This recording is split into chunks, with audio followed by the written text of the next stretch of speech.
Assalamualaikum warahmatullahi wabarakatuh. Nama saya Azizi Ma'arif Wibowo, kelas 4C. Saya akan menceritakan tentang kisah Nabi Zulkifli alaihi salam. Nabi Zulkifli alaihi salam adalah anak dari Nabi Ayub alaihi salam. Zulkifli adalah sebuah gelar. Adapun nama aslinya adalah Bashar bin Ayub alaihi salam. Zulkifli artinya sanggup. Inilah gelar yang diberikan kepada beliau. Artinya karena dia mampu menjalankan amanat raja. Zulkifli adalah sosok orang yang sabar.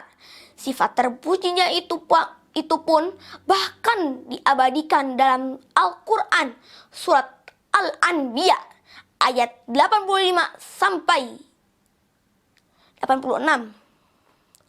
Wa Ismaila wa Idrisa wa Zalkifli kullum minas sabirin,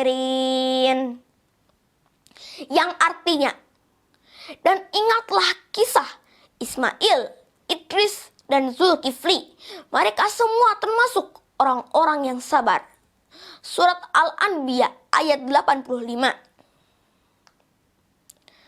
Gelar yang diterima Nabi Zulkifli alaihissalam berawal ketika di suatu negeri ada seorang raja yang usianya sudah tua dan tidak sanggup memegang kerajaannya. Sementara itu dia tidak memiliki anak. Sang raja pun berkata di hadapan rakyatnya, "Siapakah di antara kalian yang sanggup berpuasa pada siang hari, beribadah di malam harinya, dan tidak marah? Maka aku akan menyerahkan kerajaan ini." Pertanyaan ini sampai diulang 2 kali. Setelah pengulangan kedua, berilah seorang pemuda yang bernama Bashar dan menjawab, "Aku sanggup." Karena inilah Bashar diberi gelar Zulkifli yang artinya orang yang sanggup. Setelah Nabi Zulkifli alaihi salam diangkat menjadi raja, beliau mengatur waktunya dengan tertib. Sebagian waktunya untuk mengurus kerjaan, melayani umat, dan sebagian lagi untuk tidur.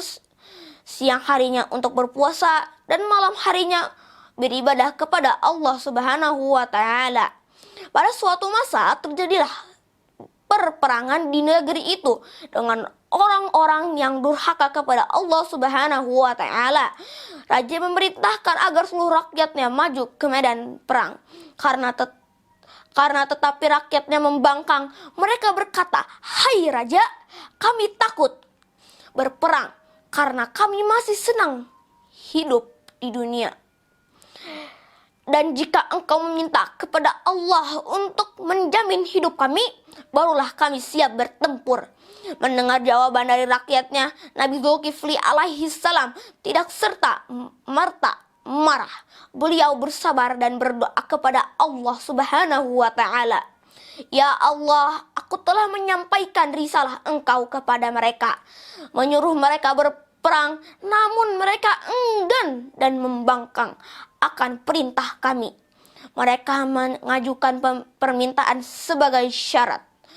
Kemudian turunlah wahyu kepada Nabi Zulkifli alaihi salam, "Wahai Zulkifli, aku telah mengetahui akan permintaan mereka dan aku mendengar doamu dan semuanya akan aku kabulkan." Demikian kisah tentang keteladanan Nabi Zulkifli alaihi salam. Berkat kesabaran dan kedisiplinan dan sifat amanahnya Nabi Zulkifli alaihi salam dalam menghadapi segala macam cobaan, beliau mampu menghadapi ujian yang diberikan Allah Subhanahu wa Ta'ala. Dari kisah Nabi Zulkifli ini, maka dapat disimpulkan bahwa keteladanan Nabi Zulkifli alaihi salam yang patut kita contoh diantaranya: 1. Sabar dalam menghadapi umatnya. 2. Disiplin ketika melakukan tugas. 3. Pandai membagi waktu. 4. Amanat dalam menjalankan tugas. 5. Selalu taat dan mendekatkan diri kepada Allah dalam situasi dan kondisi apapun. Terima kasih. Wassalamualaikum warahmatullahi wabarakatuh.